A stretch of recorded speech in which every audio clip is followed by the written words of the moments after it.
Hello all and welcome to Goss TV. I'm Lisa McLaughlin. And I'm Megan Scully. And we're here with all the latest showbiz stories. Kicking things off, we have a little bit of sports news. Interesting that we might get our mouth around some Dublin player.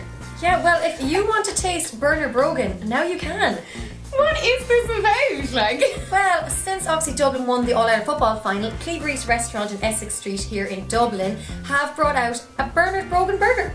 I hope it's delicious, is it? Well, we have photos on the site right now of Bernard tasting his own burger, and I'll tell you, it's very succulent, juicy, and it looks very fulfilling. Do you think you'll be going down to have it? Oh, definitely.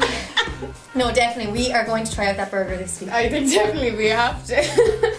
But moving on to some other showbiz news, Ray D'Arcy has hinted at something very exciting. Yes, really excited about this one. I think we've all grown up with these guys in our house. It is, of course, Zig and Zag. Amazing. I know, it's so exciting because Ray did produce The Den, which is a children's programme on RT with Zig and Zag. Oh, you don't need to explain that to me, darling. Oh, sure, we all know who Zig and Zag are. But yes, it turns out they might be reuniting. And what is it about? Has he given any details, or is he just, giving us a little tease? Well, his new chat show is kicking off this Saturday on RT, and he said that he might be having a few special guests. That'd be amazing, a little reunion. I'll definitely be tuning in for that. But he has said something interesting as well. He said that the show can't compete with the Late Late's heritage. So what do you think about that? Do you think? Well, I suppose it is true because Late Late Show has been around for so long. It is the longest chat show in the world, and obviously Ray's is only starting off, so it's in its infancy, so we'll have to see how it gets on. I know, he's going to have loads of kind of interesting guests, and I'm sure it's going to be fabulous. Oh, I can't wait to tune in.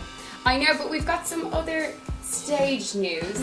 Kind of maybe a bit sad, really, Megan, isn't it? That Michael Flatley may be hanging up his dancing shoes. Yeah, well, he did go back on tour recently with his Lord of Dance Dangerous Games, but he has come out to say that he is going to be retiring. But fear not, because Michael did retire before, so you never know. This might not be final. So we might have to hold this thought. He could come back for another out of retirement again. Do you think he's just trying to get ticket sales? Because he is promoting a new show. It's his Broadway debut at this as well. So do you think he's just trying to get people to go to the show? Well, he has been dancing for years, and he is 57 now, so he probably is getting a little tired of it as well. So maybe he is going to retire, but hopefully it won't be final. But I think maybe we still need to get tickets for the show just in case. Oh, definitely. But there's been another Irishman that's been causing quite a bit of a stir. Pierce Brosnan. Yeah, well, the 007 is coming out, and there's kind of talks about Idris Elba becoming the first black 007. But Pierce Brosnan has shot that down, and he said, no, it's going to be a white man, and it'll never, ever be a female. What do you think about this?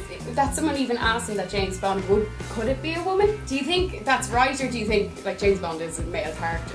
Personally, James Bond, yeah, it is a male character. I think, and there's always so many beautiful women in the James Bond series that I think that's nearly enough. We do not need a female James Bond. Maybe he could have a sidekick. That would work. Like Batman and Robin? Exactly, yeah. Bond and Miss Moneypenny, that could be the next film. James and Janet. I know, I just want to see another Irishman though to be a James Bond. I want Michael Fassbender. No? Great call. Michael Fassbender would be an amazing James Bond. Watch this space. I know, you have to. You're onto something there. And finally, our own Nadia Ford met her very own prince. Yes, she did. Herself and her boyfriend Dominic Day have been hanging out with no other than Prince William. Oh, jealous. I know, it doesn't really get much better than that. I mean, they only recently did an OK spread together, I guess, kind of announcing their love for each other, but now he's brought her along to this event where he got capped. This is a pretty big deal for both of them, it's really a next step going forward. I know, it's really momentous, I suppose, in their relationship as well, because it's such a huge deal to share that moment together with royalty. I mean, it doesn't get much better than that. 100%, and I do love how she did say if she met Kate Middleton, she would totally faint. So I think we would be in the exact same position. Yeah, 110%, but you need to get a selfie with her, Nadia. That's what we're waiting for. Yeah, that's what we want to see next on your Instagram. But that's it from us. For these stories and so much more, head over to goss.ie.